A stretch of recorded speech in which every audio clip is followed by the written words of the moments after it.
তো জয় জগন্নাথ, জয় বলরাম, জয় সুভদ্রা।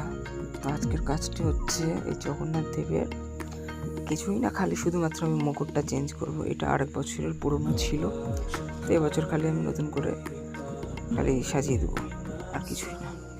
তো কার কার বাড়িতে রথযাত্রা পালন হচ্ছে, কে কে পুরী গেছো, সবাই আমাকে কমেন্ট করে জানাও। আর জয়স ক্রিয়েশন চ্যানেলটি ফলো করতে ভুলো না। আর please like, share, comment and subscribe. তো দেখতে পারবে আপকামিং আমার বেশ কিছু ভালো ভালো কাজ রয়েছে। তো জগন্নাথ দেবের অঙ্গরাগ চলছে। প্রথমে আমি সারথি দিয়ে শুরু করলাম। সারথিটা একটু বেশি সাজাতে হবে, কারণ ওটার সম্পূর্ণ শরীর করা আছে। আর জগন্নাথের তো অত কিছু নেই, বাংলায় যাকে বলে ছোটো জগন্নাথ। তো ওটার খালি মুকুটটাই সাজাবো, মানে লাগাবো। আর এটা হচ্ছে আমাদের ক্লাবে এসেছে, আমাদের ক্লাবে প্রত্যেকবার আসে জগন্নাথ দেব। তো এটা সাজানোর পরের লুকটা কেমন লাগছে, ভালো লাগলে লাইক, শেয়ার, কমেন্ট করতে ভুলো না। আর প্লিজ সাবস্ক্রাইব করে আমার পাশে থেকো।